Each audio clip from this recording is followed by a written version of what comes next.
खाड़ी देशों में महायुद्ध की आहट अब तेज है क्योंकि सऊदी अरब ने ईरान को बेहद कड़े लहजे में खुली चेतावनी दी। सऊदी विदेश मंत्री प्रिंस फैसल बिन फरहान ने साफ कर दिया कि ईरान के मिसाइल और ड्रोन हमलों का जवाब देने के लिए उनकी सेना पूरी तरह तैयार है और वे फौजी कार्रवाई से पीछे नहीं हटने वाले। ईरान की रणनीति दरअसल उन खाड़ी देशों पर दबाव बनाने की है जो कि इसराइल के साथ खड़े हैं या फिर तटस्थ हैं। इस पूरे तनाव पर सैन्य विशेषज्ञ मेजर बख्शी को पहले सुनते हैं, जिन्होंने आगाह किया था कि ईरान अपने प्रॉक्सी सेनाओं के जरिए इसराइल और उसके समर्थकों के खिलाफ एक अभेद्य चक्रव्यूह तैयार कर रहा है ताकि पूरे क्षेत्र में अस्थिरता पैदा हो जाए और अब अरब देशों को डराया जाए। सुनी जरा क्या कुछ बताया था मेजर बख्शी ने। स्ट्रैटेजिकली आपको किसकी स्ट्रैटेजी ज्यादा अच्छी लग रही है एज अ वॉर एनालिस्ट? नहीं, देखिए, स्ट्रैटेजी तो दोनों तरफ की मैं आपको समझा दूं, ठीक है? जी जी। अमेरिका की स्ट्रैटेजी, इजराइल की स्ट्रैटेजी है कि मैक्सिमम नुकसान पहुंचाया जाए मिसाइल्स को। सबसे पहले अव्वल नंबर 1 था रिजीम चेंज, जो माफ कीजिए फेल हो गया है, अब नहीं होगा। नहीं होगा, आप करते रहे, बात करते रहे, ट्राई नहीं होगा रिजीम चेंज। मैं लिख के दे सकता हूं, ठीक है साहब। दूसरा है कि मिसाइल का जखीरा उसको नुकसान करे। तीसरा, न्यूक्लियर इंस्टॉलेशन को नुकसान करे। और चौथा, इनके जो प्रॉक्सीज हैं उनको भी नुकसान करेगा। जी, ये एम्स हैं और स्ट्रैटेजी है इजराइल अमेरिका की। जी, ईरान की स्ट्रैटेजी क्या है? रिजीम सर्वाइवल, रिजीम को बचाना है। ठीक है, टॉप लीडर जाएंगे और आ जाएंगे। उनके 33 डिस्ट्रिक्ट्स हैं ईरानियन गार्ड्स के ऑल ओवर ईरान। जी, जहां उन्होंने पहले मरने के पहले ऑर्डर दे दिया था उनके चीफ वगैरह ने, अगर हम मारे गए कोई फिक्र नहीं, अपने अपने मिसाइल दाग देना जो टारगेट्स आपको पहले से बताई हुई है। वो वॉर गेम हो चुकी है और वो उसके मुताबिक दागे जा रहे। 1 घंटे में रिएक्शन आ गया था। पिछली बार जून के महीने में 18 घंटे लगे थे ईरान को रिटेलिएट करने में। इस बार 1 घंटे में आपने 48 मारे टॉप कमांडर वगैरह, उसके बावजूद 1 घंटे में रिएक्ट कर गया, चले जा रहा है और रिएक्शन रोज और घातक हो जा रहा है। जी, इकोनॉमिक वॉरफेयर स्ट्रेटेजी ईरान की सबसे बड़ी स्ट्रेटेजी है, हम तो डूबेंगे सनम, तुम्हें ले डूबेंगे, दुनिया की इकोनॉमी को डुबो देंगे। और वो कर दिया है। स्ट्रेट ऑफ हॉर्मुज बंद कर दिया है। जी, तेल की कीमत $82 प्रति बैरल पहुंच चुकी है। कल शाम तक $100 प्रति बैरल होगी। इन्फ्लेशन बढ़ेगी, ज्यादा देर चला तो रिसेशन आ जाएगी ग्लोबल इकोनॉमी। जी, मैं आपको सीधा कह रहा हूं साहब, आपके ऊपर तेल का असर नहीं पड़ेगा, आप समझते हैं? 50% आपका तेल आ रहा है गल्फ से। 60% जो हर घर में चूल्हा जलता है, नेचुरल गैस कहां से आ रहा है? वहां गल्फ से। कतर ने प्रोडक्शन बंद कर दी। जी, कतर ने प्रोडक्शन बंद कर दी। आप समझते हो आप पे कोई फर्क नहीं पड़ेगा? नहीं, आटे दाल का भाव देख लो यार। हाँ, ये तो बिल्कुल फर्क सबसे ज्यादा पड़ेगा। जी, सबसे ज्यादा फर्क पड़ेगा। प्लीज आप औरों के हित बाद में देखना, पहले भारत के हित में है कि हम आवाज उठानी शुरू कर दें। दुनिया सुनती है, भारत की इज्जत है। मोदी जी बोलेंगे, दुनिया सुनेगी। सुनेगी दुनिया। और उनको मेरी उनसे निवेदन है कि वो बोलना शुरू कर दें कि हमें शांति, वो कह चुके हैं, वैसे कह चुके हैं। थोड़ा अभी मंद आवाज में बोला था बिकॉज ज्यादा ही शोरगुल है लड़ाई का।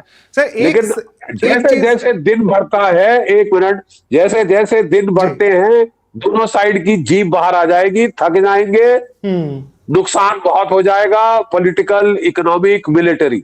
फिर वो आपकी सुनने को राजी होंगे।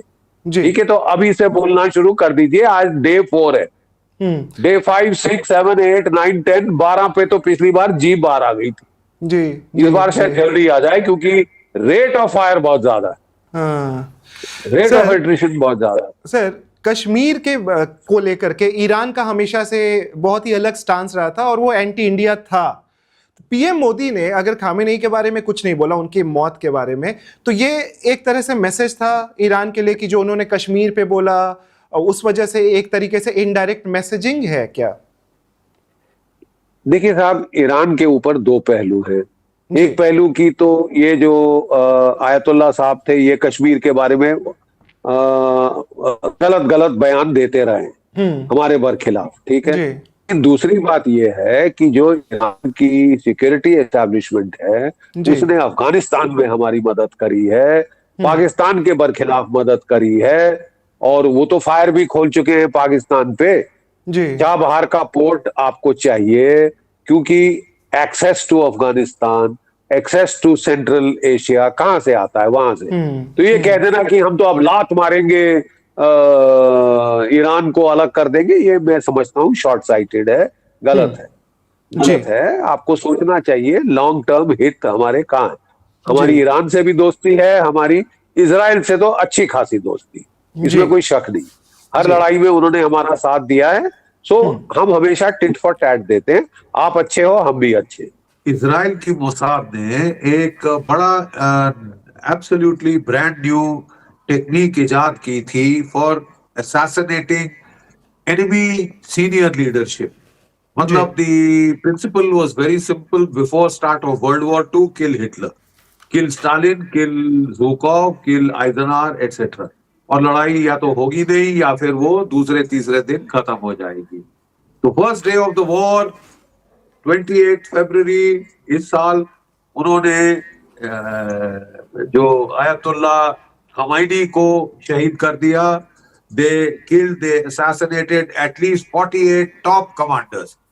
We were told कि 2 दिन के अंदर अब वो जो है वो डोनाल्ड ट्रंप के जूते चाट रहे होंगे। 18 दिन हो गए साहब, जूते तो हमको उधड़ गए हैं, लेकिन हमको जूते चटते नहीं दिखे। जी ठीक है। अब आप कह रहे हैं कि हाँ, इजराइल क्लेम कर रहा है कि हमने लारेजानी को मार दिया है।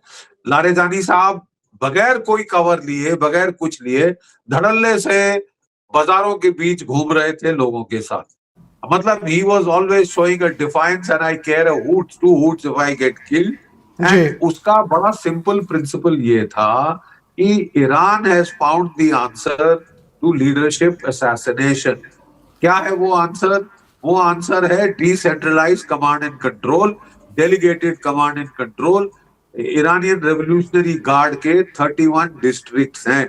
हर एक डिस्ट्रिक्ट के पास अपने मिसाइल, अपने ड्रोन हैं, और पहले दिन उनको आदेश दे दिए गए थे कि भाई तेहरान से आदेशों का इंतजार मत करो। ठीक है, तेहरान से आदेश का इंतजार मत करो, तुमको प्लान बताया हुआ है, टारगेट्स दी हुई है, fire eight will, fire eight will, और वो चल रहा है।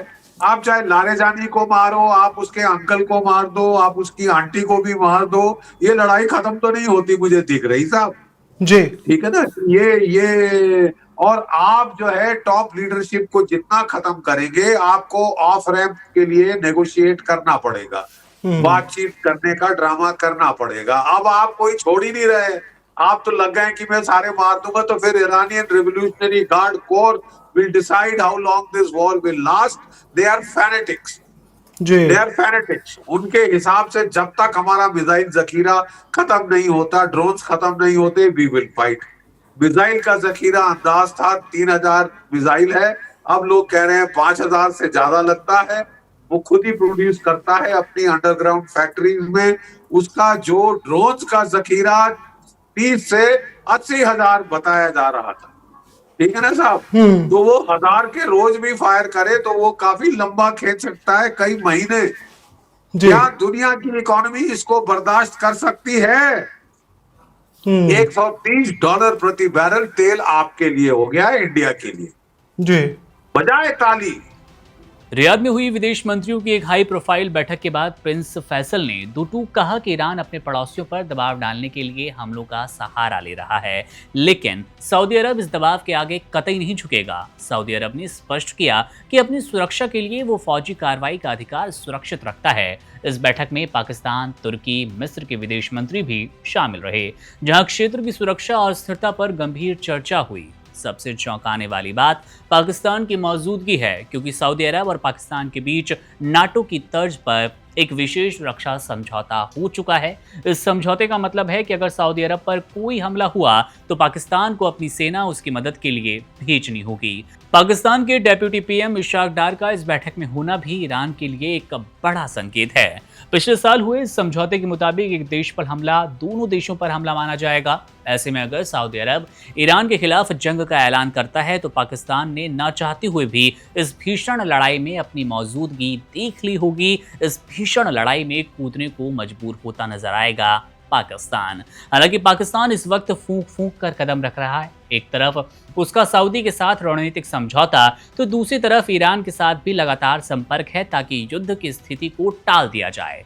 पाकिस्तान के नेताओं का कहना है कि उन्होंने ईरान को समझाने की हर कोशिश की वो सऊदी अरब पर हमले ना करे। क्षेत्र में इतना तनाव बढ़ गया कि पाकिस्तान के सेना प्रमुख जनरल आसिम मुनीर भी हाल ही में सऊदी अरब का दौरा कर चुके हैं। पाकिस्तान के भीतर आम जनता में ईरान पर हुए इजरायली हमलों को लेकर गुस्सा है, लेकिन सरकार और सेना के लिए सऊदी अरब के साथ अपनी दोस्ती और रक्षा के वादों को निभाना एक बड़ी चुनौती बन गया। अगर ईरान अपनी हरकतों से बाज नहीं आया तो सऊदी अरब का ये कड़ा रुख पूरे मिडल ईस्ट के नक्शे को बदलने वाला है। समीकरण को हमेशा के लिए तब्दील कर देगा किसी दूसरे ही परिप्रेक्ष्य में, जिसमें पाकिस्तान की भूमिका सबसे निर्णायक साबित हो सकती है। Subscribe to One India and never miss an update. Download the One India app now.